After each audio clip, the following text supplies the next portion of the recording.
నా దేవా నీకు వందనాలు. 24 రోజులు నాయన ప్రభా జయకరంగా జరిపించిన దేవా నీకు వందనాలు. 25వ దినము నాయన ప్రభా నీ సన్నిధికి వచ్చి నాయన ప్రభా నిన్ను స్తుతించే కృపను దయచేసిన దేవా నీకు వందనాలు. వచ్చిన బిడ్డల బట్టి నీకు లెక్కలేని స్తుతులు స్తోత్రాలు వందనాలు నాయన ప్రభా. రాలేని బిడ్డలు నాయన ప్రభా నీ సన్నిధికి వచ్చి నిన్ను స్తుతించే భాగ్యాన్ని దయచేయండి అయా నీకు వందనాలు. పాటలు పాడుచుండగా నాయన ప్రభా నీ సన్నిధిని నాయన ప్రభా మేము మహిమకరంగా చేసే కృపను దయచేయండి అయా నీకు వందనాలు నాయన ప్రభా. ఈ సిలువ దినాల్లో నాయన ప్రభా నిన్ను నాయన ప్రభా ఎక్కువగా తెలుసుకునే కృపను మాకు దయచేస్తున్న దేవా నీకు వందనాలు నాయన ప్రభా. నీ సన్నిధిలో గడిపి నాయన ప్రభా నిన్ను స్తుతించే భాగ్యాన్ని దయచేస్తున్న దేవా నీకు వందనాలు. వచ్చిన బిడ్డలందరినీ దీవించి ఆశీర్వదించమని నాయన ప్రభా ఈ చిన్న స్థితి ప్రార్థనని పాసాన్ని చేర్చుకోమని యేసునామం పేరట అడిగి వేడుకుంటున్నాం మా పరమ తండ్రి, ఆమేన్. ప్రేమదేల ప్రియ యేసు గాయములను పరికించి చూడను. సందేహమేలా సంశయమదేలా ప్రభు యేసు గాయములను పరికించి చూడు. గాయాలలో నీ వ్రేలు తాకించి చూడు. సందేహమేలా ఆ ముండ్ల మకుటము నీకై ధరించెనే, నీ పాప శిక్షను తానే భరించెనే. ఆ ముండ్ల మకుటము నీకై ధరించెనే, నీ పాప శిక్షను తానే భరించెనే. ప్రవహించిన రక్తధార నీ కోసమే, ప్రవహించిన రక్తధార నీ కోసమే. కడుగోర హింసనందే నీ కోసమే. సందేహమేలా సంశయమదేలా ప్రియ యేసు గాయములను పరికించి చూడు. గాయాలలో నీ వ్రేలు తాకించి చూడు. సందేహమేలా లోకాన ఎవ్వరు నీకై మరణించరు, నీ శిక్షలను భరింప సహింపరు. లోకాన ఎవ్వరు నీకై మరణించరు, నీ శిక్షలను భరింప సహింపరు. నీ తల్లి అయిన గాని నిన్ను మరచనే, నీ తల్లి అయిన గాని నిన్ను మరచనే. ఆ ప్రేమమూర్తి నిన్ను మరువచాలునా. సందేహమేలా సంశయమదేలా ప్రభు యేసు గాయములను పరికించి చూడు. గాయాలలో నీ వ్రేలు తాకించి చూడు. సందేహమేలా ఎందాక యేసుని నీవు ఎరుగనందువు, ఎందాక హృదయము బయట నిలువమందువు. ఎందాక యేసుని నీవు ఎరుగనందువు, ఎందాక హృదయము బయట నిలువమందువు. నీ సయ్య ప్రేమ నీ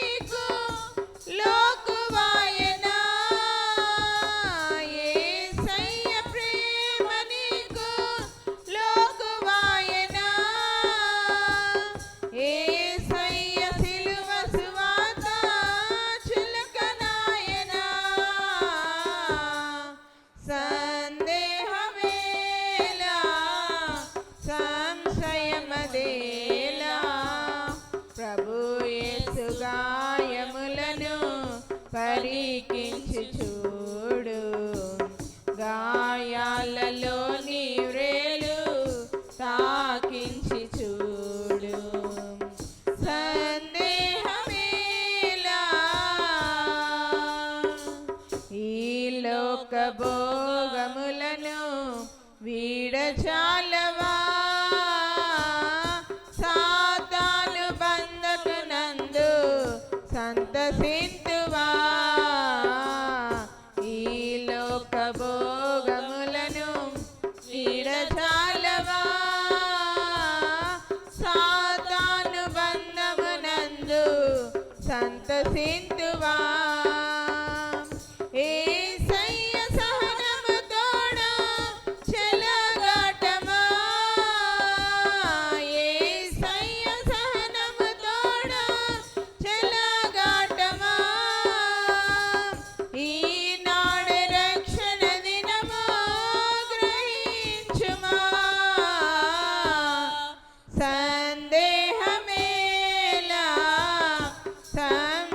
సంశయమదేలా ప్రభు యేసు గాయములను పరికించి చూడు గాయాలలో నీ వ్రేలు తాకించి చూడు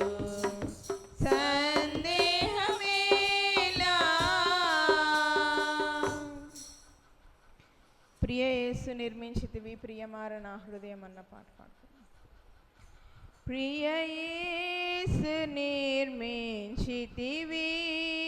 ప్రియమార నా హృదయం ముదమార వసించునా హృదయాంతరంగమున ప్రియ యేసు నిర్మించితివి ప్రియమార నా హృదయం ముదమార వసించునా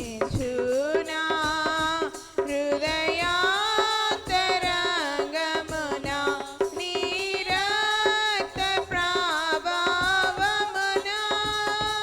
నా రోత హృదయమున నీ రక్త ప్రభావమున నా రోత హృదయమున పవిత్ర పరచుము తండ్రి ప్రతి పాపమును కడిగి పవిత్ర పరచుము తండ్రి ప్రతి పాపమును కడిగి ప్రియ యేసు నిర్మించితివి ప్రియమార నా హృదయం ముదమార వసించునా హృదయాంతరంగమున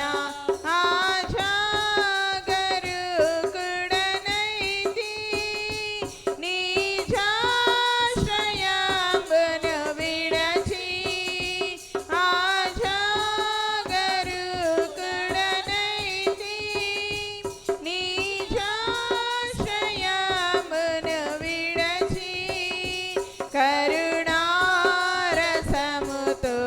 నాకై కనిపెట్టితివి తండ్రి కరుణారసముతో నాకై కనిపెట్టితివి తండ్రి ప్రియ యేసు నిర్మించితివి ప్రియమార నా హృదయం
ప్రియ యేసు మన కొరకు ప్రేమతో పొందిన శ్రమలు అన్న పాట పాడుకుందాం. ప్రియ యేసు మన కొరకు ప్రేమతో పొందిన శ్రమలు కాంచగా కల్వరి దృశ్యం కారెను కల్లల రుదిరం కాంచగా కల్వరి దృశ్యం కారెను కల్లల రుదిరం ప్రియ యేసు మన కొరకు ప్రేమతో పొందిన శ్రమలు కాంచగా కల్వరి దృశ్యం కారెను కల్లల రుదిరం కాంచగా కల్వరి దృశ్యం కారెను కల్లల రుదిరం కల్వారి కొండపైన దొంగల మధ్యలోన కల్వారి కొండపైన దొంగల మధ్యలోన సిల్వలోన వ్రేలాడెను నాకై మరణించెను సిల్వలోన వ్రేలాడెను నాకై మరణించెను ప్రియ యేసు మన కొరకు ప్రేమతో పొందిన శ్రమలు కాంచగా కల్వరి దృశ్యం కారెను కల్లల రుదిరం కాంచగా కల్వరి దృశ్యం కారెను కల్లల రుదిరం ముండ్లతో అల్లిన మకుటం జల్లాటమున పెట్టగా ముండ్లతో అల్లిన మకుటం జల్లాటమున పెట్టగా శ్రవించే పరిశుద్ధ రక్తం ద్రవించే నా హృదయం శ్రవించే పరిశుద్ధ రక్తం ద్రవించే నా హృదయం ప్రియ యేసు మన కొరకు ప్రేమతో పొందిన శ్రమలు కాంచగా కల్వరి దృశ్యం కారెను కల్లల రుదిరం కాంచగా కల్వరి దృశ్యం కారెను కల్లల రుదిరం పాపంధకారములో పయనించు మనుషులను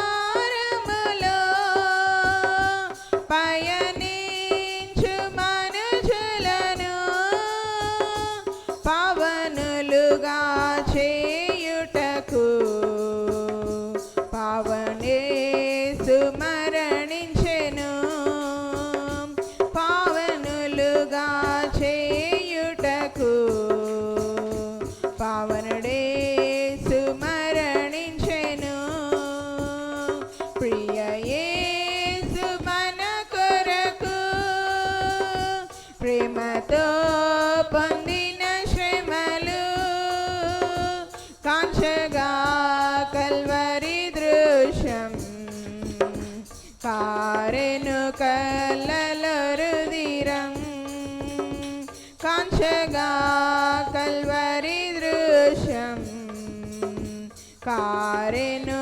కల్లల రుదిరం పాపినైన నా కొరకు ప్రేమించి ప్రాణమిచ్చెను. పాపినైన నా కొరకు ప్రేమించి ప్రాణమునిచ్చెను. సిల్వలో వ్రేలాడెను, నీకై ప్రాణమునిచ్చెను. సిల్వలో వ్రేలాడెను, నీకై ప్రాణమునిచ్చెను. ప్రియ యేసు మన కొరకు ప్రేమతో పొందిన శ్రమలు కాంచగా కల్వరి దృశ్యం. కారెను కల్లల రుధిరం కాంచగా కల్వరి దృశ్యం. కారెను కల్లల రుధిరం. మన పాట పాడాలని ఆశ కలిగి ఉన్నట్లయితే సమయాన్ని సద్వినియోగం చేసుకోవాలని మనవి చేస్తాను. స్తుతి ఎంతనో ఏ రీతి సేవింతునో నేరములెంచని వాడా నాదు నజరేయుడా తీరము దాటిన వాడా నాదు గలలేయుడా నా ప్రాణనాథుడా నీదు ప్రాణమిచ్చితివి నా ప్రాణనాథుడా నీదు ప్రాణమిచ్చితివి నేను నీ వాడను యేసువా ఏ రీతి స్తుతింతునో ఏ రీతి సేవింతునో వెదకి నన్నిల చేర్చితివి వెంబడించగా పిలచితివి వెదకి నన్నిల చేర్చితివి వెంబడించగా పిలచితివి రోత బ్రతుకును మార్చితివి స్తుతునిగా చేసితివి నా ప్రాణనాథుడా నీదు ప్రాణమిచ్చితివి నా ప్రాణనాథుడా నీదు ప్రాణమిచ్చితివి నేను నీ వాడను యేసువా ఏ రీతి స్తుతింతునో ఏ రీతి సేవింతునో మహిమ నగరిని విడచితివి మట్టి దేహము దాల్చితివి మహిమ నగరిని విడచితివి మట్టి దేహము దాల్చితివి సకల సంపద విడచితివి సేవకునిగా మారితివి నా ప్రాణనాథుడా నీదు ప్రాణమిచ్చితివి నా ప్రాణనాథుడా నీదు ప్రాణమిచ్చితివి నేను నీ వాడను యేసువా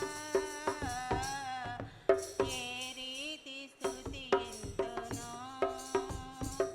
ఏ రీతి సేవింతునో ఇంత ప్రేమకు కారణము ఎరుగనైతిని నా ప్రభువా ఇంత ప్రేమకు కారణము ఎరుగనైతిని నా ప్రభువా ఎన్న తరమా నీ ప్రేమ సన్నుతించుచు సాగెదను నా ప్రాణనాథుడా నీదు ప్రాణమిచ్చితివి నా ప్రాణనాథుడా నీదు ప్రాణమిచ్చితివి నేను నీ వాడను యేసువా ఏ రీతి స్తుతింతునో ఏ రీతి సేవింతునో నేరములెంచని వాడా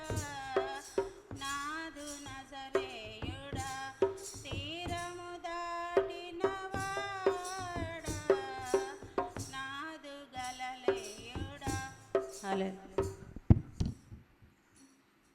పాట పాడి వినిపించిన లక్ష్మి గారికి ప్రత్యేకమైన వర్ణాలు తెలియజేస్తూ ఈ యొక్క సమయంలో దేవుని యొక్క వాక్యాన్ని కొద్దిసేపు మనం ధ్యానించుకుందాం. మన మధ్యలో పావని సిస్టర్ గారు ఉన్నారు, వారు ముందుకు వచ్చి ప్రార్థన చేయవలసిందిగా మనవి చేస్తాం. పరిశుద్ధుడనైన ప్రేమగలమై యేసయ్య, దయగలమై యేసయ్య, నీ ఘనమైన పరిశుద్ధమైన బంగారు పాదాలకు లెక్కలేని స్తుతులు స్తోత్రాలు వందనాలు చెల్లించుకుంటున్నాం నాయన. అయ్యా నీ దయని బట్టి మమ్మల్ని ఎంతో క్షేమంగా ఉంచి మరొక దినములో ఈ శ్రమ దినాల్లో మరొక దినములో నీ సన్నిధిలో నాయన కూర్చుండి నిన్ను ఆరాధించుకునే భాగ్యాన్ని మాకు ఇచ్చినందుకే వందనాలు చెల్లించుకుంటున్నాం నాయన. రావాల్సిన బిడ్డలను కూడా త్వరపెట్టి నీ సన్నిధికి నడిపించుకోండి ప్రవ్వా. నీకే వందనాలు స్తోత్రాలు చెల్లించుకుంటున్నాం నాయన. పాటల యందు నాయన ప్రత్యేకమైన పాట యందు మీరు ఉన్నారు, నీకు వందనాలు స్తోత్రాలు నాయన. అయ్యా మరి ప్రత్యేకంగా దైవ సేవకులు నిలబెట్టుకొని నాయన మీరే నాతో మాతో సూటిగా తేటగా మాట్లాడండి నాయన. అయ్యా 25 రోజులు ఎంతో నైనా స్వచ్ఛమైన వాక్కుతో మా హృదయాలను బలపరుచుకొని నాయన ఎంతో నాయన మహిమపరచబడ్డారు. మీకు వందనాలు స్తోత్రాలు చెల్లించుకుంటున్నాం నాయన. ఇంకా నాయన ప్రభా అనేక రెట్లు మహిమను మీరే పొందుకోండి ప్రవ్వా. నీకే వందనాలు స్తోత్రాలు. రెండంతుల ఆత్మతో ఎత్తుపట్టుకొని నైనా నీ కృప ద్వారా నిలబెట్టుకొని మీరే మహిమ తెచ్చుకోమని కొద్ది ప్రార్థన సన్నిధి చేసుకోమని తప్పులుంటే మన్నించమని యేసయ్య అతి పరిశుద్ధ నామములో ప్రార్థించి వేడుకొని నాం తండ్రి, ఆమేన్. చేయబడిన లేఖన భాగము ఫిలిప్పీలకు రాసిన పత్రికలో నుండి నిన్నటి దినాన మరి 4 వచనాలను ధ్యానించుకొని ఉన్నాం. తదుపరి 3 వచనాలను ఈ దినాన ధ్యానించుకుందాం. ఫిలిప్పీలకు రాసిన పత్రిక 2వ అధ్యాయము 9, 10, 11 వచనాలు.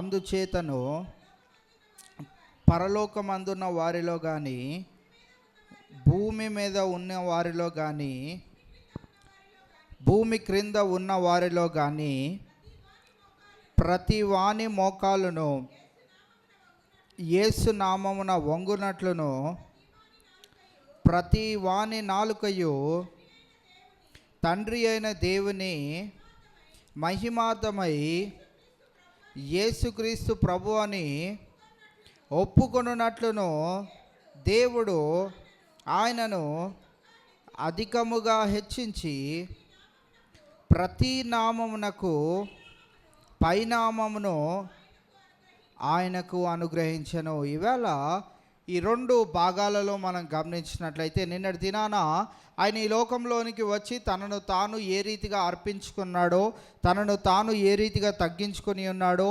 తనను తాను ఏ రీతిగా రిక్తునిగా చేసుకొని ఉన్నాడో నిన్నటి దినాన జ్ఞాపకం చేసుకుని ఉన్నాం.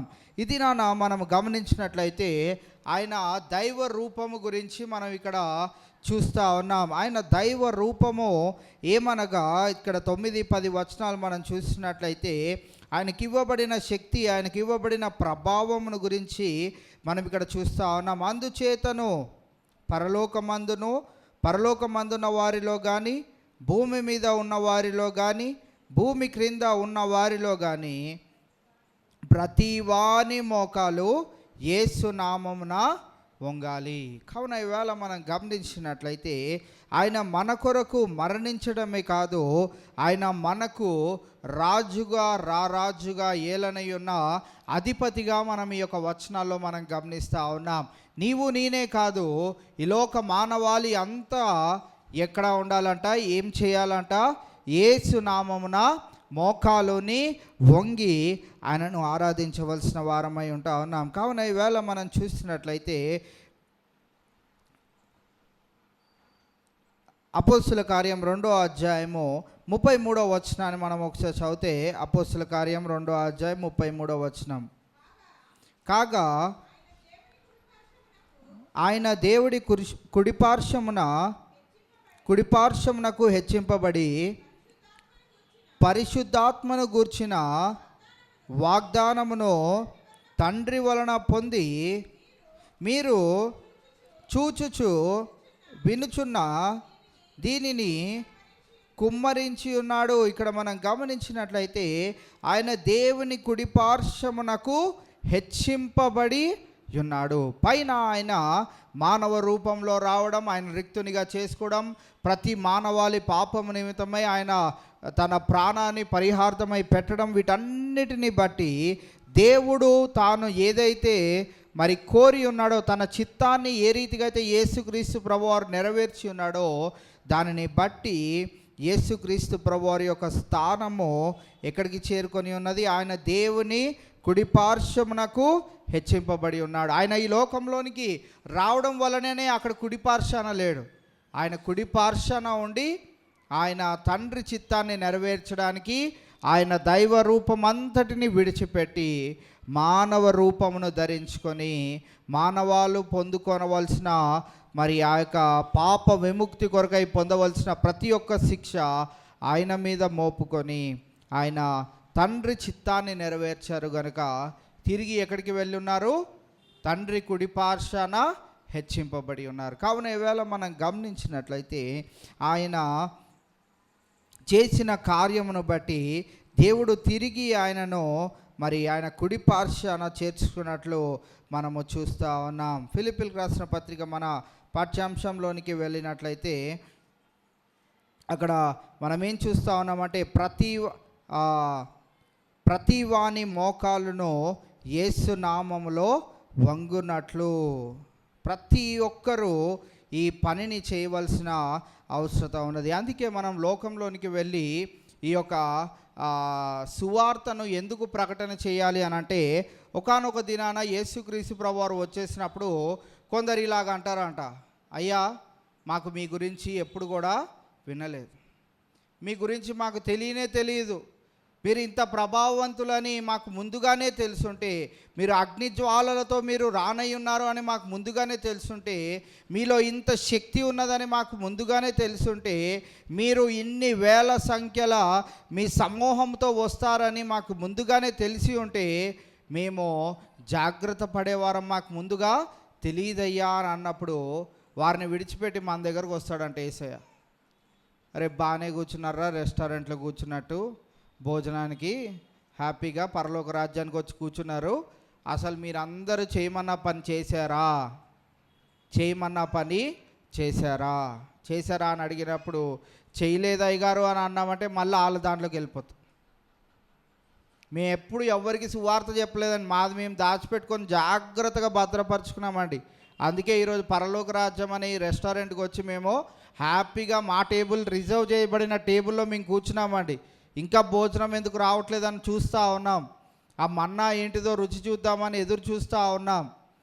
ఇంకా రావట్లేదు ఏంటో అనుకుంటే మీరే వచ్చారేంటి అయ్యగారు, ఏసయ్య గారు అని మనం అడిగితే, నేను చేయమన్న పని మీరు చేయలేదు కనుక కిందకు వెళ్ళి నేను అడిగాను వారందరినీ, ఏంటయ్యా మీరందరు నా నామమున మోకాలు వేయలేదు, నా నామమును ఎందుకు తెలుసుకోలేదంటే, మీ వాళ్ళు ఎవ్వరు మాకు చెప్పలేదండి, మిమ్మల్ని ఎరిగి ఉన్నవారు, మిమ్మల్ని అంగీకరించిన వారు ఎవరు మాకు తెలియజేయలేదండి, మా ఇంటి పక్కనే ఉన్నారు కానీ మాకు ఎప్పుడు తెలియనిలేదండి, వారు ఎవరో ఎక్కడికి వెళ్తారో ఏం చేస్తారో కూడా తెలియదండి మాకు. కావున ఈవేళ రక్షింపబడ్డ మనకు దేవుడిచ్చిన బాధ్యత ఏంటి అని అంటే, నిన్ను ఆ ప్రశ్న అడగకముందే అయ్యా నేనైతే చెప్పాను కానీ వారు నా మాట అంగీకరించలేదు అనైనా మనం చెప్పేవారిగా ఉండాలి. అంగీకరించకపోవడము వారి తప్పు, చెప్పకుండా ఉన్నామంటే ఎవరి తప్పు? మన తప్పు. కావున ఈవేళ మనం గమనించినట్టయితే ఆయన నామమున ప్రతి మోకాలు వంగున్నట్లుగా ఆయన గురించి, ఆయన శక్తి గురించి, ఆయన ప్రభావం గురించి, ఆయన మహిమను గురించి మనం ఈ లోకానికి చాటి చెప్పవలసిన వారమై ఉంటా ఉన్నాం. కావున ఈవేళ మనం గమనించినట్లయితే ఇక్కడ యేసుక్రీస్తు ప్రభువారికి తండ్రి అయిన దేవుడిచ్చిన ఆ యొక్క తగినటువంటి స్థితి ఏంటిది అని అంటే, ఆయన ఎక్కడి నుంచి అయితే ఈ లోకంలోనికి వచ్చాడో ఆయన చేయవలసిన పనిని చేసి ఉన్నాడు. కావున తిరిగి తండ్రి కుడి పార్శ్వన చేరి ఉన్నాడు. ఆయన నేను స్థలము సిద్ధపరచ వెళ్ళుచున్నాను అని అంటే ఎక్కడో ఆయనకి దూరంగా మనల్ని ఉంచాలని కాదు, కానీ ఆయన కుడి పార్శ్వన మనల్ని చేర్చుకోవడానికి. కావున ఈవేళ మనం గమనించినట్లయితే అటువంటి ధన్యతను మనం పొందుకోవాలని అంటే, యేసుక్రీస్తు ప్రభువారు అన్యజనాంగం అంతటిని ఒకానొక దినాన అడగబోతున్నాడు, నేను ఎవరో మీకు తెలియదా అని అంటే వారు తెలియదు అని అన్నారు అనుకోండి, దేవుడు రెండో ప్రశ్న ఎవరిని అడుగుతారంటే మనల్ని. సిద్ధపరచబడి రాజ్యంలో చేర్చబడిన అర్హత పొందుకున్న మనల్ని ఆయన అడగనై ఉన్నాడు. కావున ఈవేళ ప్రతి నామము ఆయన ఎదుట వంగవలసినదే. ప్రతి ఒక్క మనిషి, ప్రతి ఒక్క మానవాళి ఆయన ఎదుట సాగిలపడవలసిన అవసరత ఎంతైనా ఉన్నది. ఆయన అంత మహనీయుడైనటువంటి రాజు. ఆయన గురించి మనకి తెలిస్తే మనం ఈ యొక్క ప్రకటన చేయకుండా ఉండలేము. ఆయన గురించి కనుక మనకు తెలిస్తే మన ఇంటి వారిని రక్షణ పొందుకోకుండా మనము ఆపేవారిగా ఉండనే ఉండం. వారిని త్వరపడి మీరు రక్షణ పొందండి, సమయం లేదు, సమయం ఆసన్నమవుతుంది, ఆయన రాకడ ఎప్పుడు వస్తుందో మనకి తెలియదు. బ్యాంకాక్ దేశంలో గడిచిన దినాల్లో ఎర్త్క్వేక్ వచ్చింది. ఎర్త్క్వేక్ వచ్చి ఆ ఇల్లులు ఒక 40-50 ఫ్లోర్లు కట్టేస్తూ ఉంటారు. ఎలాంటి మెటీరియల్తో కడతారు ఏంటో మనకు తెలియదు, కానీ చాలా ప్రభావం చేసింది ఆ ఎర్త్క్వేక్. కానీ ఏ బిల్డింగ్ పడిపోలేదు, కానీ ప్రతి బిల్డింగ్లో క్రాక్స్ వచ్చేసి భయంకరమైన పరిస్థితి వచ్చింది. అది జస్ట్ 1% కూడా కాదు. యేసయ్య రెండో రాకడలో వచ్చినప్పుడు ఆయన ప్రభావం ఎదుట ఈ స్వల్పంగా జరిగే ఆ యొక్క ఎర్త్క్వేక్ 1% ప్రభావం కూడా కాదు. సో ఆయన 100% ప్రభావంతో ఈ లోకంలోనికి రానై ఉన్నప్పుడు ఎలా ఉంటుందో ఒకసారి ఊహించండి. ఏమమ్మా క్షమాపణ అనేది ఉంటుందంటారా? అయ్యా అయ్యా అయ్యా నన్ను క్షమించు అని అప్పటికప్పుడు మనం ప్రార్థన చేస్తే ఏమన్నా క్షమాపణ ఉంటుందంటారా? లేదు. రక్షింపబడిన మనకి ఇవ్వబడిన బాధ్యతను మనం నెరవేర్చినప్పుడు దేవుడు మనల్ని కూడా తప్పు పడుతూ ఉంటాడు. అందుకే స్కూల్లో కూడా మనం గమనించినట్లయితే స్టూడెంట్స్ ఎవరైనా కొంచెం వీక్గా ఉన్నారనుకోండి, ఆ వీక్గా ఉండే స్టూడెంట్స్కి ఏమని చెప్తారంటే టీచర్స్, అరే నువ్వు ఎవరితో పడితే వారితో ఫ్రెండ్షిప్ చేయకరా, నువ్వు క్లెవర్ స్టూడెంట్తో ఫ్రెండ్షిప్ చేయి, మంచి మార్క్స్ వచ్చే ఫ్రెండ్తో నువ్వు ఫ్రెండ్షిప్ చేయి, వాళ్ళ దగ్గర నుంచి నువ్వు డౌట్స్ అడుగు, క్లారిఫై చేసుకో అని చెప్తా ఉంటారు. ఎందుకు క్లెవర్ స్టూడెంట్తోనే ఎందుకు ఉండాలి? వీక్ స్టూడెంట్తో ఉండొచ్చు కదా, వాళ్ళతోనే ఫ్రెండ్షిప్ చేయొచ్చు కదా, ఎందుకు చేయకూడదు? మన భాషలో చెప్పాలంటే సామెత, బూడిది రాసుకుంటే ఏం రాలుతుంది? ఏంటి? జోగి రాసుకుంటే బూడిది రాలుతుంది, ఏమీ ప్రయోజనం ఉండదు. అందుకే ఎవరైతే వీక్గా ఉన్నారో వారు ఎవరితో ఫ్రెండ్షిప్ చేస్తే మంచిది? క్లెవర్ స్టూడెంట్తో ఫ్రెండ్షిప్ చేస్తే మంచిది. అలాగనే మనం కూడా ఈ లోకంలో ఎలా ఉండాలంటే క్లెవర్ స్టూడెంట్స్గా ఉండాలి. దేవుడు మనల్ని అలాగా ఉండమని పంపించినప్పుడు వీక్గా ఉన్న స్టూడెంట్స్ ఎవరైతే యేసయ్యని ఇంకా తెలుసుకోకుండా చాలా ఏవో నానా విధాలైనటువంటి కల్పనా కథలన్నీ విని ఆయన అలాంటి ఆయన ఇలాంటి ఆయన అని అనుకుంటున్న వారందరికీ ఆయన ప్రభావం గురించి మనం తెలియచేయవలసిన వారమై ఉంటాం. ఎందుకనంటే ఆయన ఒక్కడే తిరిగి నేను రెండోసారి ప్రభావంతో రానై ఉన్నాను, క్షమాపణ అనేది నాలో కనిపించదు, పాపము ఉన్న వారిలో నా ప్రభావము మట్టికే కనపడుతుంది అనే విషయాన్ని ఆయన చెప్పి వెళ్ళి ఉన్నాడు. నేను ఇంకా క్షమించడానికి మీ కొరకు ప్రాణం పెట్టడానికి నేను ఇంకా రాను, నా సైన్య సమూహముతో ఈ లోకంలోనికి నేను వస్తాను. కావున ఇవాళ మనల్ని ఎవరైనా అడిగినప్పుడు, లేకుంటే ఎవరు మనల్ని అడగకున్నా, మనము ఆయన నామము గురించి తెలిసిన వారమై, ఆయన ప్రభావం గురించి ఎరిగి ఉన్న వారమై మనము ఈ లోకానికి ఆయన గురించి తెలియచెప్పవలసిన వారమై ఉంటా ఉన్నాం. కావున ఈవేళ మనం చూసినట్లయితే ఆ భూకంపం అనేది చాలా స్వల్పమైనది. ఈ లోకంలో ఏ లోకరీత్యా వచ్చిన ఏ ప్రమాదమైనా కానీ మరి భూమి అంతటి మీద ప్రభావం చేసినట్లు లేదు. సునామీ వచ్చింది, మన భారతదేశం తీరం వరకు వచ్చి అక్కడితో ఆగిపోయింది. అంటే కొన్ని దేశాలే దానివల్ల ప్రభావితం చెందినాయి. వరదల వలన కొన్ని నగరాలే, లోతట్టు ప్రాంతాలే, అలా మనం గమనించుకుంటూ వెళ్తే ఇవన్నీ చాలా చిన్నవి ఆయన రాబోయే ప్రభావం ఎదుట. కావున ఆయన ప్రభావము మనము తట్టుకోలేము. ప్రకటన గ్రంథం అందుకే మనం చదవాలి. చాలామంది ఏం చేస్తారంటే, నాకు బైబిలే అర్థం కాదు, ప్రకటన గ్రంథం ఏం చదువుతామో అని అనుకుంటారు. ప్రకటన గ్రంథం మీకు అర్థం కానవసరం లేదు. కొన్ని పదాలు అయితే అర్థమవుతాయి, కొన్ని పదాలు అయితే ఎలా ఉంటాయో, ఎలాంటి ప్రభావంతో ఆయన రానై ఉన్నాడో మీరు చదివితే మీకు గుండెలు జారిపోతాయి, ఇంత ప్రభావంతో వస్తాడా అని. అందుకే మనము ప్రకటన గ్రంథము చదివితే ఆయన ప్రభావం గురించి మనకు తెలుస్తుంది. ప్రవక్తలు చెప్పిన మాటలు మనకు అర్థం కాకపోవచ్చు. అగ్ని జ్వాలలు అంటున్నారు, ఎవరి గురించి చెప్తున్నారు ఏంటి అని మనకేం అర్థం కాకపోవచ్చు. ప్రకటన గ్రంథం మీరు చదివితే చాలామంది చెప్తారు అంతే, మీరు చదివితే అర్థం కాదు అని. అర్థం చేసుకోవాలని ఆశతో చదివితే ఏదైనా అర్థమవుతుంది. ఆ జ్ఞానాన్ని దేవుడు మనకి అనుగ్రహించాడు. అర్థం కాకపోయినట్లయితే బైబిల్ గ్రంథంలో ప్రకటన గ్రంథమే ఉండేది కాదు. అర్థమైందా మీకు?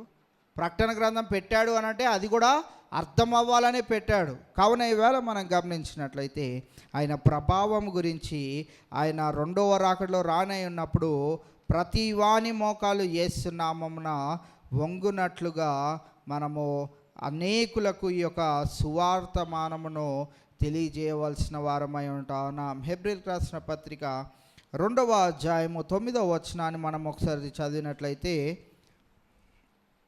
హెబ్రీయులకు రాసిన పత్రిక 2:9, దేవుని కృప వలన ఆయన ప్రతి మనుషుని కొరకు మరణము అనుభవించినట్లు దూతల కంటే కొంచెము తక్కువ వాడుగా చేయబడిన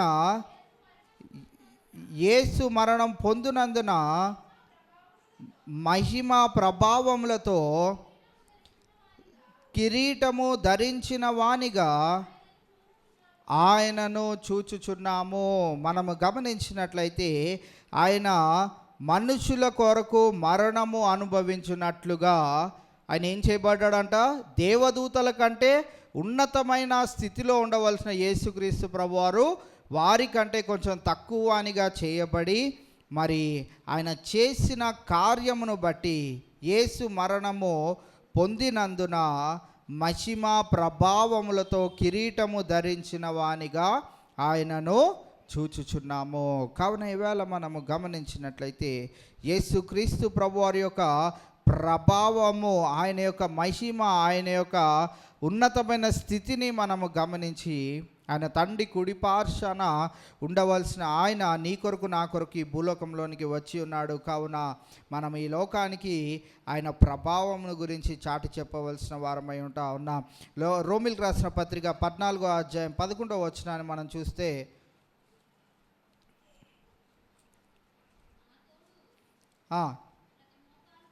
నా తోడు ప్రతి మోకాలును నా ఎదుట వంగును, ప్రతి నాలుకయు దేవుని స్తుతించును అని ప్రభు చెప్పుచున్నాడు అని వ్రాయబడి ఉన్నది కనుక మనలో ప్రతివాడును తన గురించి దేవునికి లెక్క అప్పజెప్పవలెను. దేవుని అడిగే లెక్క ఏంటిది? దేవుడు అడిగే లెక్క ఏంటిది? దేవుడు అడిగే లెక్క ఏంటిది?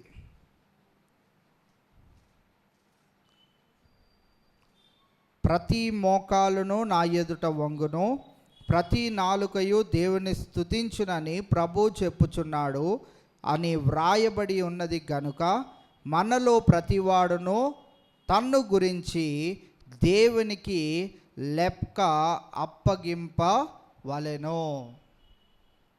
ఒక్కొక్కరిని ఇండివిజువల్గా లెక్క అడుగుతాడు. ఏం లెక్క అడుగుతాడు? ఏం లెక్క అడుగుతాడు? తెలియాలి, మీకు ఈ ఆన్సర్లన్నీ తెలియాలి.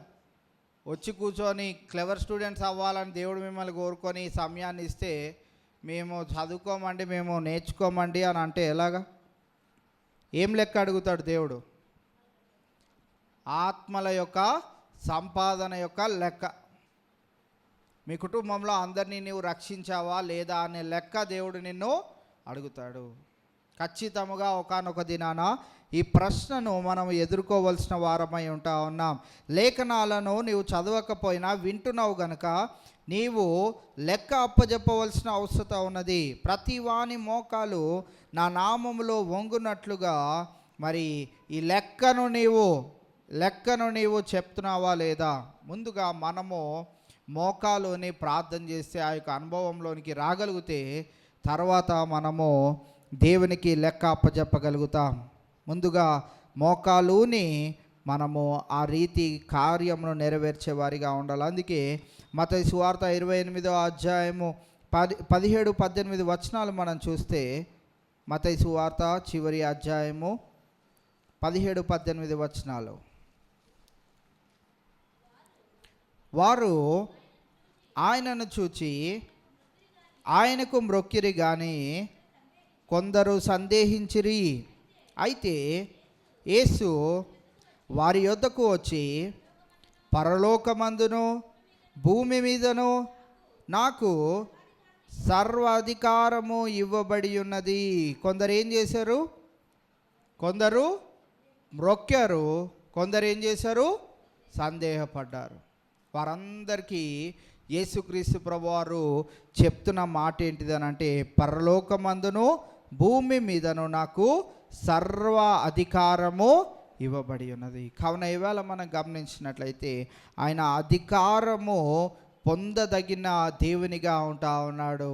ఆయన ప్రభావ మహిమలతో నింపబడిన వానిగా ఉంటా ఉన్నాడు. కావున ఇవాళ మనము ఆయన అధికారము గురించి ఎరిగి ఉన్నట్లయితే మనము చేయవలసిన పని ఏంటిది అని అంటే, సందేహించు వారిని కూడా మోకరించే వారిగా చేయవలసిన అవసరం మనకి ఉన్నది. కావున మన కుటుంబాలను మనం విడిచిపెట్టకూడదు అనేది మనము గమనించుకోవాలి. ఎందుకు అనంటే, ఆ దినము రానై ఉన్నది, ఒక దినము రానై ఉన్నది. ఆ దినమున జరగబోయే సంఘటన ఘోరాతి ఘోరమైనటువంటి పరిస్థితిగా ఉండనై ఉన్నది. అది చూడలేనటువంటి చాలా బాధాకరమైనటువంటిది. అందుకే మనము ఎప్పుడు ఈ ఉదాహరణ మీరు జ్ఞాపకం ఉంచుకోవాలి, ఎప్పుడు ఈ ఉపమానము, ఈ యొక్క స్టోరీని మీరు జ్ఞాపకం ఉంచుకోవాలి. ఏంటిది అనంటే, యేసుక్రీస్తు ప్రభువారే చెప్పారు. అబ్రహాము, ధనవంతుడు లాజరు, ఆ యొక్క స్టోరీలో ధనవంతుడు లాజర్ని వేలు నుంచి చిన్న బొట్టు నీరైనా ఇవ్వమని అడుగుతాడు. ఆ సంఘటనలో మీకు ఏమర్థమవుతుంది? మీకేమర్థమవుతుంది? ఏమర్థమవుతుంది చెప్పురా గట్టిగా. ఒకవేళ రైట్ ఆన్సర్ చెప్తున్నావేమో, నాకు వినిపించట్లే. నరకములో నుండి కూడా కాలిపోతూ కూడా పరలోక రాజ్యంలో ఉన్నవారు మనకు కనపడతారు. పరలోక రాజ్యంలో మనం ఆనందిస్తూ కూడా నరకములో వేదన చెందుతున్న వారు మనకు కనపడతారు. ఉదాహరణకు మీరే ఇలా ఊహించుకోండి. మీరు యేసుక్రీస్తు ప్రభువారిని అంగీకరించి ఆయన రక్షణ మార్గంలో పయనిస్తూ ఉన్నారు. మీ కుటుంబంలో ఒకరు లేరు. మీరు ఎక్కడుంటారు ఇప్పుడు చెప్పండి? ఒకరు ఎక్కడున్నారు? పరలోకంలో. ఒకరు ఎక్కడున్నారు? నరకంలో. మిమ్మల్ని అడిగారు, చుక్క వేలిబొట్టు నీరన్నా నాకు ఇవ్వు అని. ఇవ్వగలుగుతామా? ఇవ్వలే. ఏం చేయాలి మరి ఇప్పుడు? పోతే పోనీ అని ఊరుకుందామా?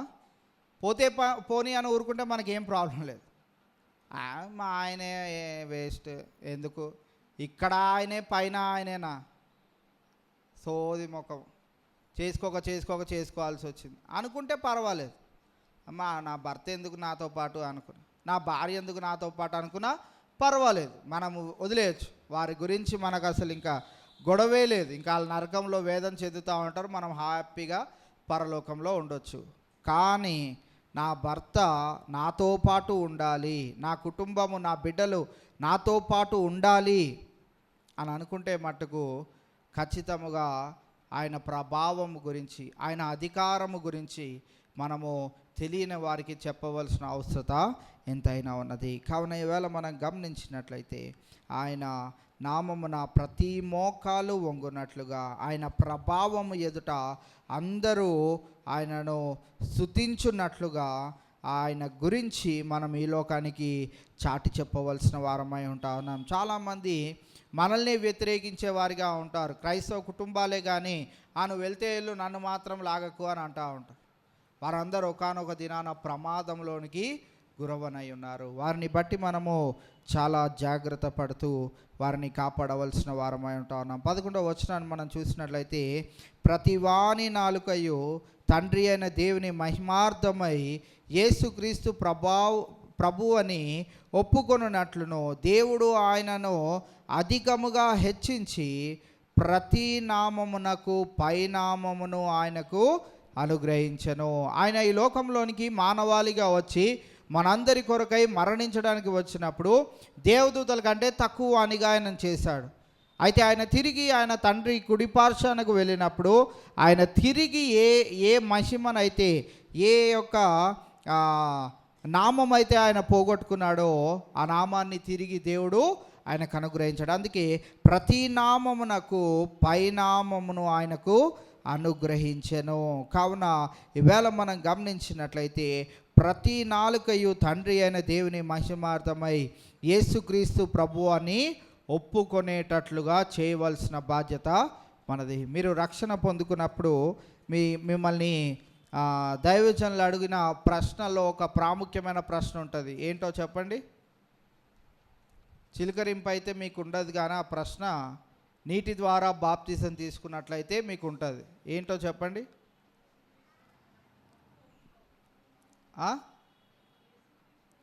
తీసుకోలేదా మీరెవరు? ఏంటి గట్టిగా చెప్పాలి. యేసుక్రీస్తు ప్రభువారు నీ సొంత రక్షకుడని నువ్వు అంగీకరిస్తున్నావా అని అంటే మీరందరూ ఏమన్నారు? ఎన్ని సంవత్సరాలు అయింది? ఆ రోజు చెప్పింది ఇంకా మర్చిపోయినట్టున్నారు. బల తీసుకోవడం, మళ్ళీ యథావిధి జీవితాన్ని అలా జీవించడానికి వీల్లేదు. ప్రతి వాని నాలుకయ్యు తండ్రి అయిన దేవుని మహిమార్థమై యేసుక్రీస్తు ప్రభు అని ఒప్పుకొనున్నట్లు మనము ఆ కార్యసిద్ధిని జరిగించవలసిన వారమై ఉన్నాం. దేవుడు ఆయనను అధికముగా హెచ్చించి ప్రతి నామమునకు పైనామమును ఆయనకు అనుగ్రహించాడు. కావున ఆయన రెండోసారి రానయ్యున్నప్పుడు చాలా ప్రభావముతో మహిమతో ఆయన రానై ఉన్నాడు. ఆయన మనందరి కొరకై నూతన భూమిని నూతన ఆకాశములను ఆయన సృజించనై ఉన్నాడు. ఈ పాపం అంతటిని తొలగించి ఆయన రెండే రాజ్యాలను ఇంకా ఉంచనై ఉన్నాడు. ఒకటి పరలోక రాజ్యం, ఇంకొకటి నరకము. దీనిని మనము అనుదినము జ్ఞాపకం ఉంచుకుంటూ నేను వెళ్తున్నాను, నాకు సంతోషంగా ఉంది అని అనుకుంటే దేవుడు నిన్ను అడుగుతాడు, నువ్వు ఎందుకు నా గురించి చెప్పలేదు అని. సో చెప్పాల్సిన బాధ్యత దేవుడు ఇచ్చినప్పుడే మనం చెప్తే మనకి మేలు, దాని ద్వారా కూడా బహుమానము పొందుకొని ఉన్నాం. యోహాన్ రాసిన సువార్త, యోహాన్ సువార్త 13వ అధ్యాయం 13వ వచనాన్ని చదువుకొని ముగించుకుందాం. బోధకుడనియో ప్రభు అనియో మీరు నన్ను పిలుచుచున్నారు, నేను బోధకుడును ప్రభువును గనుక మీరిట్లు పిలుచుట న్యాయమే. ఆయన ఏమని అంటున్నారు? బోధకుడా, ప్రభువా. బోధకుడా అంటే ఆయన టీచ్ చేస్తున్నాడు కాబట్టి అందరికీ ఆయన బోధకుడుగా ఉన్నాడు. ప్రభువు అంటే ఏంటి? ప్రభువు అంటే ఏంటి? దేవునితో సమానుడని, లేకుంటే ఏంటి?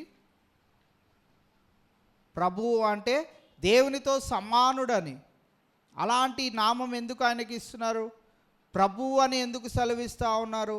వారు ఆయనను ఆ రీతిగా చూడగలిగారు. ఆయన ప్రభావము, ఆయన అధికారము, ఆయన చేసే కార్యములు ఆ రీతిగా కనబడతా ఉన్నాయి. అందుకే వారు అన్న మాటలను బట్టి యేసుక్రీస్తు ప్రభు వారు కూడా ప్రత్యుత్తరం ఏమని ఇస్తున్నారు? మీరిట్లు పిలుచుట న్యాయమే. కావున మనం ఇంట్లో ఒకరము యేసయ్య అని, ఇంకొకరు నాకు యేసయ్య వద్దు, ఎవరు వద్దు అనే వారు ఉన్నట్లయితే దయచేసి వారు ఆలస్యము చేసి వారు ప్రమాదంలోనికి వెళ్ళక మునిపే వారిని రక్షించవలసిన బాధ్యత యేసయ్యే నా నిజమైన దేవుడని, యేసయ్యే ఈ లోక రక్షకుడని, ఎవరి బలవంతము లేక ఈ రక్షణను నేను నా సొంతంగా నేను పొందుకుంటున్నానని అందరి ఎదుట సాక్ష్యము చెప్పిన మనందరి యొక్క బాధ్యత అదే. ఎందుకనంటే పై వచనాల్లో ఏం చూసామంటే ఆయన మన కొరకు ఏ రీతిగా ఈ లోకంలోనికి వచ్చి మరణించాడో చూసాము.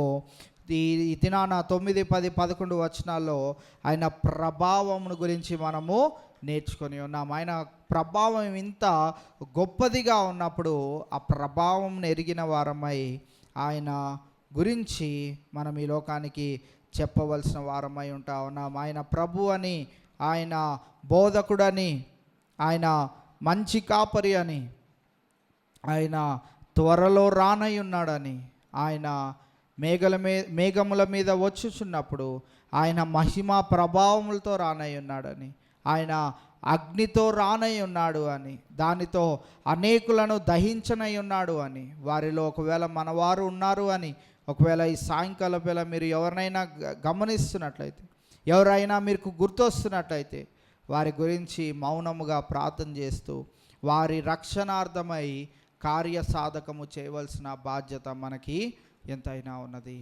కావున మన కుటుంబాలు, నేను చెప్తే అందరి కుటుంబాల్లో ఎవరున్నారో నేను అందరి గురించి చెప్పేయగలుగుతాను. మీకు తెలుసు కనుక మీ బాధ్యత ఏంటో మీరు జాగ్రత్తగా నిర్వర్తించుకోవాల్సిందిగా మిమ్మల్ని అందరినీ కోరుకుంటూ, ఇంతవరకు పరిశుద్ధాత్మ దేవుడు మనకు అందించిన ఈ యొక్క మాటలను బట్టి దేవాది దేవునికి వందనాలు తెలియజేసుకుంటూ, ఈ మాటలు మనందరి వెనుకలో దేవుడు భద్రపరిచి కాపాడునుగాక. చివరి ప్రార్థన చేసుకుందాం. దయచేసి అందరం కళ్ళు మూసుకుందాం, తలలు వంచుదాం. ఎగ్జామ్స్ రాసిన బిడ్డల కొరకు 10th క్లాస్ మరి ఎగ్జామ్స్ రాసేశారు, ఆ బిడ్డల కొరకు ప్రార్థన చేద్దాం. మంచి రిజల్ట్ వారికి అనుగ్రహించలాగున.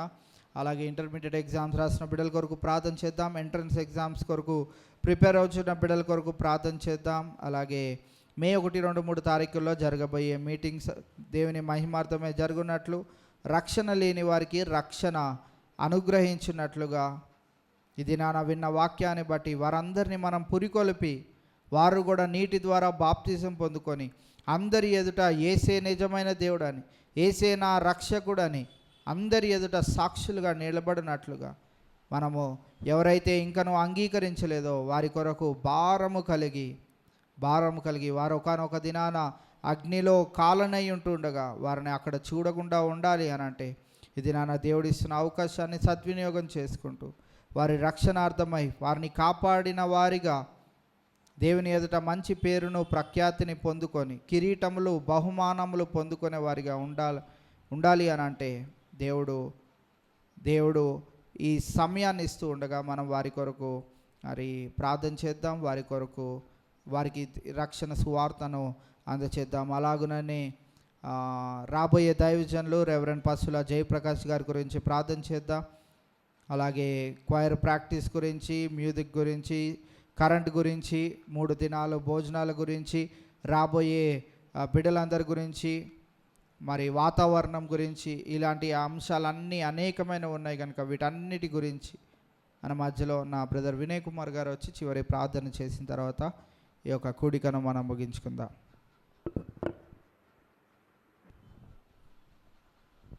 ప్రార్థన చేసుకుందాం. మహాపరిశుద్ధుడును మహాగణుడు మా ప్రియపరలోకపు తండ్రి, నీ పరిశుద్ధమైన ఘనమైన నామమును బట్టి నీ కొందనాలు స్తోత్రాలు చెల్లించుకునిచున్నాం ప్రవ్వ. అయ్యా, మరి యొక్క శ్రమల కాల దినాల్లో ప్రవ్వ మా సంఘానికి ఇచ్చిన ఆధిక్యతను బట్టి నీ కొందనాలు స్తోత్రాలు చెల్లించుకునిచున్నాం ప్రవ్వ.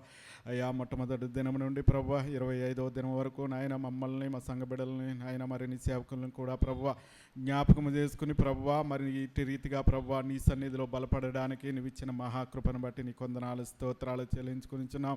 అయ్యా, మరి దినాన్ని చూడలేక ఎంతోమంది నశించిపోవచ్చుండగా ప్రవ్వ మేమైతే ప్రవ్వ నీ బిడ్డలుగా నాయన మమ్మల్ని నాయన బలపరిచిన రీతిని బట్టి నీ కొందనాలు స్తోత్రాలు చెల్లించుకునిచున్నాం ప్రవ్వ. అయ్యా, ఈ శ్రమల కాల దినాల్లో ప్రవ్వ నీ నామాన్ని గురించి మరి నాయన దినదినము జ్ఞాపకం చేసుకునడానికి నాయన మా ఆత్మలను మేము బలపరుచుకోవడానికి ప్రవ్వ అనేకులకు నీ సువార్తమానాన్ని తెలియపరచడానికి ప్రవ్వ నువ్వు మమ్మల్ని నాయన బలపరిచిన రీతిని బట్టి నీ కొందనాలు స్తోత్రాలు చెల్లించుకునిచున్నాం ప్రవ్వ. ఈ యొక్క ప్రత్యేక సమయంలో ప్రవ్వ నీ బిడ్డను నిలబెట్టుకుని, నీ దాసును నిలబెట్టుకుని ప్రవ్వ చెప్పబడిన ప్రతి మాటను బట్టి నీ కొందనాలు స్తోత్రాలు చెల్లించుకునిచున్నాము ప్రవ్వ. అయ్యా, మరి నాయన మేమైతే ప్రవ్వ నాయన మరి నీ బిడ్డలుగా చెప్పుకుంటూ ప్రవ్వ ఇంకను ప్రభా లోకస్తుల వలె మేము జీవించినట్లయితే ప్రవ్వ నీ వాక్యము సెలవిచ్చుచున్నది ప్రవ్వ, పరలోకమందున్నా కానీ భూమి మీదే కానీ భూమి క్రిందున్న వారే కానీ ఎవరైనా సరే ప్రవ్వ మరి ప్రతి మోకాలు ప్రవ్వ నీ నామములో ఒంగును అని ప్రవ్వ నీ వాక్యం సెలవిచ్చుచున్నది. నిజమే ప్రవ్వా. అయ్యా మరి నాయన మేము నాయన ఇంకా కూడా లోకస్తుల వలె మేము ఉన్నట్లయితే ప్రవ్వా, అయ్యా నీవు గొప్ప దేవుడు అని తెలిసి కూడా ప్రవ్వా ఇంకా కూడా ప్రవ్వా ఈ చీకటి సంబంధమైన జీవితాల్లో మేము జీవిస్తున్నట్లయితే ప్రవ్వా మరొకసారి మమ్మల్ని హెచ్చరించున్నావు ప్రవ్వా. అయ్యా మరి మేమందరము కూడా మేము దేవుని బిడ్డలము, మేము పరలోకానికి చేరతామని మేము అనుకుంటున్నాము కానీ ప్రవ్వా అయ్యా నీ మోకాళ్ళు మరి నీ సన్నిధిలో మేము మోకరించినట్లయితే ప్రవ్వా నిన్ను మేము చూడలేము, నిన్ను గణపరచలేము, నిన్ను మహింపరచలేము ప్రవ్వా. అయ్యా మరి ముఖ్యంగా ప్రవ్వా మరి మా మోకాళ్ళ జీవితాన్ని మేము కలిగి ఉండడానికి నీ కృపను దయచేయమని అడుగుతున్నాను ప్రవ్వా. అయ్యా మరి అపోస్తుడైన పౌలు ఎంతో తేటగా తెలియజేస్తున్నాడు ప్రవ్వా. అయ్యా మరి నిజమే ప్రవ్వా మరి ఆయన పరలోకములలో ఉన్న వారిని కూడా జ్ఞాపకం చేసుకున్నాడు, భూమి మీద ఉన్న వారిని జ్ఞాపకం చేసుకున్నాడు, భూమి క్రింద ఉన్న వారిని జ్ఞాపకం చేసుకున్నాడు. ప్రతి మోకాలు కూడా ప్రవ్వా నీ నామంలో వంగాలి అని మరి సెలవిచ్చుచున్నది ప్రవ్వా. ఇంకా మా జీవితాలు ఇంకా మోకరించిన జీవితాలుగా మా జీవితాలు ఉన్నట్లయితే ప్రవ్వా అయ్యా మరి నీ యొక్క మాదిరిని మేము కలిగి మేము జీవించలేని వారిగా మేము ఉన్నట్లయితే ప్రవ్వా అయ్యా నీ యొక్క ప్రభావాన్ని మరి మరి జ్ఞాపకం చేసుకుని వచ్చున్నాం ప్రవ్వా. నీ ప్రభావం ఎటువంటిదో ప్రభా తెలియపరిచావు ప్రవ్వా. అయ్యా మరి నాయన ప్రతి నాలుక ప్రవ్వా నిన్ను స్తుతిస్తాదన్నావు ప్రవ్వా. అటువంటి బిడలుగా మమ్మల్ని చేయమని అడుగుతున్నాను ప్రవ్వా. కృప కలిగిన దేవా, జీవము కలిగిన దేవా నీ కొందనాలు స్తోత్రాలు. అయ్యా మరి మేము విన్న ప్రతి మాటను మేము జ్ఞాపకం చేసుకుని ప్రభా నీ ప్రభావాన్ని మా హృదయంలోనే మేము దాచుకునే వారిగా మేము వండుకున్నట్లు ప్రభా. నీ ప్రభావాన్ని ప్రభా మా కుటుంబంలో మా అనేకులను బలపరిచే ప్రభావం కలిగిన బిడలుగా మేము ఉండటానికి నీ కృపను దయచేయండి. అనేకులను ప్రభువా అయ్యా మరి నీ యొక్క జీవితాన్ని ప్రభువా మేము నాయన తెలియపరుస్తూ అయ్యా రానున్న మరి నిజమైన దేవుడు ఏ విధముగా ఏ ప్రభావంతో ఏ మహిమార్థముతో మరి నాయన వస్తున్నాడో ప్రభువా మేము నాయన అనేకులకు తెలియపరిచే భాగ్యాన్ని మాకు దయచేయమని అడుగుతున్నాను ప్రభువా. ఇట్టి రీతిగా ప్రభువా మమ్మల్ని నాయన నీ వాకుల ద్వారా బలపరిచిన విధానాన్ని బట్టి నీ కొందనాలు స్తోత్రాలు చెల్లించుకుంటున్నాం. విన్న వాక్యాన్ని ప్రభువా ఎవరు కూడా ప్రభువా మరి విడిచిపెట్టేవారిగా కాకుండా ప్రభువా అయ్యా మరి నాయన మరి మేము నాయన విన్న వాక్యాన్ని అనేకులకు నాయన మేము తెలియపరిచే బిడ్డలుగా మమ్మల్ని మలచమని అడుగుతున్నాను ప్రవ్వ. కూడి వచ్చిన ప్రతి కుటుంబాన్ని పేరు పేరు జ్ఞాపకం చేసుకోమని అడుగుతున్నాను ప్రవ్వ. రాలైన బిడ్డలు మరి యొక్క తరుణాన్ని బిడ్డలకి దయచేయమని అడుగుతున్నాను ప్రవ్వ. అదే రీతిగా ప్రవ్వ సంఘంలో ఉన్న ప్రార్థన అవసరత ప్రతి విధమైన ప్రార్థన అవసరతని నీ సన్నిధిలో అడుగుతున్నాం ప్రవ్వ. ముఖ్యంగా ప్రవ్వ బలహీనులుగా ఉన్న వారి పక్షంగా నీ సన్నిధిలో అడుగుతున్నాం ప్రవ్వ. మంచి ఆరోగ్యాన్ని దయచేయండి, మంచిగా నాయన బిడ్డలు ఉండేలాగా నీ కృపను దయచేయండి. ఆత్మీయ తల్లి గారిని జ్ఞాపకం చేసుకోండి, అలాగే శంకర్రావు గారిని కూడా జ్ఞాపకం చేసుకోండి. ఇంకా ఎవరైతే ప్రవ్వ మరి బలహీనులుగా ఉన్నారో వారిని కూడా మీరు జ్ఞాపకం చేసుకోమని అడుగుతున్నాం ప్రవ్వ. మరి ప్రార్థన అవసరతను మీ దినదినము ప్రవ్వ నీ సన్నిధిలో అడుగుచున్నాం ప్రవ్వ. కుటుంబముగా సంఘముగా మరి నాయన విశ్వాసులుగా నీ సన్నిధిలో అడుగుచున్నాం ప్రవ్వ. మరి ముఖ్యంగా అయ్యా 10th క్లాస్ ఎగ్జామ్ రాసిన సిబిఎస్ ఎగ్జామ్స్ రాసిన బిడ్డల నిమిత్తమే నీ సన్నిధిలో ప్రార్థన చేశాం. మంచిగా వారి ఎగ్జామ్స్ రాసి ఉన్నారు ప్రవ్వ. మరంత మాత్రమే కాకుండా రిజల్ట్ కొరకు ఎదురు చూస్తుండగా ప్రవ్వ మరి నాయన మంచి నాయన మరి నాయన ఉత్తీర్ణత బిడ్డలకు దయచేసి ప్రవ్వ నీ సన్నిధిలో సంతోషించే వారిగా ఉండడానికి నీ కృపణ దయచేయండి. అలాగే ఎస్ఎస్సి ఎగ్జామ్స్ ఈ రోజుతో ముగిసి ఉన్నాయి కనుక ప్రవ్వ మరి నాయన బిడ్డలు రాసిన ఎగ్జామ్స్ నిమిత్తము నాయన మరి వారికి ఇచ్చిన ఆరోగ్యం నిమిత్తము ప్రవ్వ, అదే రీతిగా ప్రవ్వ వారు ఎదురు చూస్తున్న రిజల్ట్ నిమిత్తము కూడా మరి నాయన మరి మీకు సహాయం దయచేయండి. అలాగే ఇంటర్మీడియట్ ఎగ్జామ్స్ రాసిన బిడ్డలను కూడా నాయన రిజల్ట్ కొరకు ఎదురు చూస్తున్నారు ప్రవ్వ. ప్రతి బిడ్డ కూడా ప్రవ్వ నిన్ను ఆశ్రయించిన వారు నీ నామాన్ని ఎరిగిన వారు ప్రవ్వ, నీ నామములో మోకరించి ప్రార్థించి ప్రవ్వ నీ సన్నిధిని కోరిన వారు ప్రతి ఒక్కరు కూడా మరి సంతోషంగా ఉండి నీ సన్నిధిలో ప్రవ్వ ఉన్నతమైన వారిగా వారు ఉండడానికి నీ కృపణ దయచేయండి. అదే రీతిగా ప్రవ్వ మరి రానున్న దినాల్లో ప్రవ్వ నాయన మరి నాయన మే 1, 2, 3 తారీఖుల్లో నాయన మీటింగ్స్ నిమిత్తం కూడా నీ సన్నిధిలో జ్ఞాపకం చేసుకుంటున్నాం ప్రవ్వ. ముఖ్యంగా ప్రవ్వ మరి నీ దాసుని మరి నాయన ముఖ్యంగా బలపరచండి. మరి ఎక్కడ కూడా మరి ఎటువంటి ప్రవ్వ మరి బలహీనము కానీ ఎటువంటి నాయన మరి లోక సంబంధమైనది కానీ దేని గురించి ఆశించకుండా మరి 3 దినాలు కూడా మంచిగా మీటింగ్స్ జరుగులాగా సిద్ధపరచమని అడుగుతున్నాను ప్రవ్వ. రానున్న దైవ సేవకులను కూడా ప్రవ్వ మరి నాయన ఆయన్ని కూడా మీరు జ్ఞాపకం చేసుకోండి, సహాయం దయచేయండి ప్రవ్వ. మరి నాయన మంచి వర్తమానం అందించి ఆ వర్తమానంతో మేము నాయన నాయన మేము బలపడేలాగా నీ కృపణ దయచేయండి. 3 దినాలు కూడా ప్రవ్వ వాతావరణం నీ ఆధీనంలో ఉంచుకోండి, ఎలక్ట్రిసిటీని కూడా నీ ఆధీనంలో ఉంచుకోండి ప్రవ్వ. మరి 3 దినాల భోజనాల నిమిత్తము కూడా ప్రవ్వ మరి నాయన అనేకులుగా సహకారులుగా ఉండటానికి అనేకులను పురుకొల్పమని అడుగుతున్నాం ప్రవ్వ. ఏదేమైనప్పటికీ ప్రవ్వ నీ నామాన్ని మహిమపరిచే సంఘముగా మరి నాయన ఉండేలాగా నీ కృపణ దయచేయమని అడుగుతున్నాం. అదే రీతిగా ప్రవ్వ మరి నాయన ఇటు రీతిగా ప్రవ్వ మరి నాయన 3 దినాలు కూడా జయకరంగా జరిగించి మేమందరం కూడా నీలో ఆనందించులాగా నీ కృపణ దయచేయండి. ఇట్టి రీతిగా ప్రవ్వ మా సంఘానికి ఇచ్చిన ఆధిక్యతను బట్టి నీ కొందనాలు స్తోత్రాలు చెల్లించుకుంటూ ప్రవ్వ మరి నీ చిత్తమైతే రేపటి దినాన ప్రవ్వ మరి నీ మందిరంలో మేమందరం కలిసి సంతోషించే భాగ్యాన్ని మాకు దయచేయమని నన్ను నేను తగ్గించుకుంటూ నీ నామాన్ని హెచ్చిస్తూ త్వరలో రానున్న నజరేయుడైన యేసు నామమున అడిగి వేడుకొనిచున్నాము తండ్రి, ఆమేన్. 7:30 గంటలకు తిరిగి మనం 26వ దినపు మరి సిలువ ధ్యానాల కూడికను జరిపించుకుందాం. ఇంతటితో ఈ యొక్క కూడిక ముగిసిందని కూడా తెలియజేస్తున్నాం. Thank you.